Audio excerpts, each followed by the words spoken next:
I hate the moon. I'm afraid of it. For when it shines on certain scenes familiar and loved, it sometimes makes them unfamiliar and hideous. It was in that spectral summer as the moon shone down upon the garden where I wandered. As I walked along the shallow stream, I saw unwanted ripples tipped with yellow light, as if the placid waters were drawn to strange oceans not in this world. And to where those moon-cursed waters hurried, I know not whither.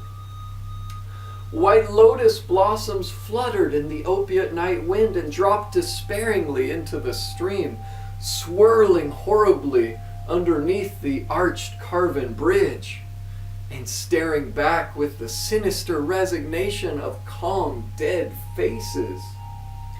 As I ran along the shore, crushing sleeping flowers beneath heedless feet, maddened ever by fear of unknown things, lured by those dead faces, I saw that the garden had no end under that moon.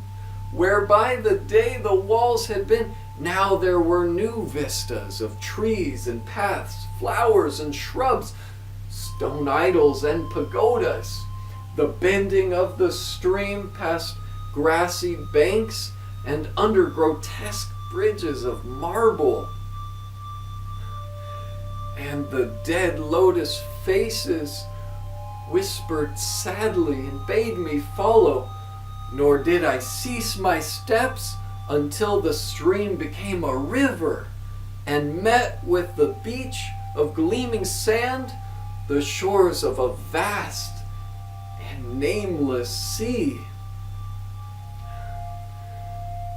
And as I saw therein the lotus faces vanish, I longed for nets, that I could capture them and learn the secrets that the moon had brought unto the night.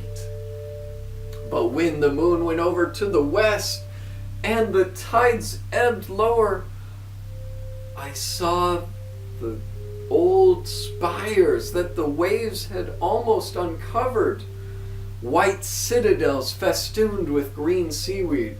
And knowing that to this place the dead had come, I trembled, and I did not wish again to speak with those dead lotus faces.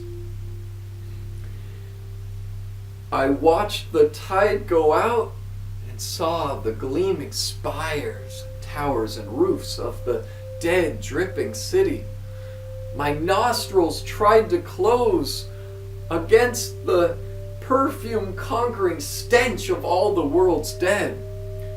For truly, in this unplaced and forgotten spot had all the flesh of the churchyards gathered for the puffy sea worms to gnaw and glut upon. And over these horrors the evil moon hung very low. But the worms of the sea need no moon to feed by.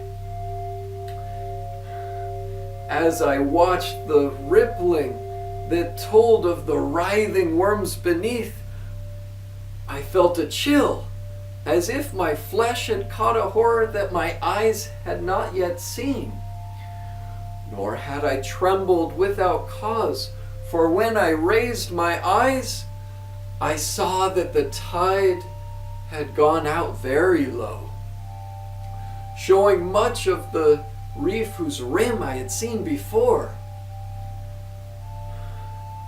And when I saw that this reef was but the black basalt crown of a shocking icon, whose monstrous forehead now shone in the dim moonlight, I shrieked and shrieked, lest the hidden face rise above the waters, and lest the hidden eyes look upon me after the slinking away of that leering, treacherous yellow moon.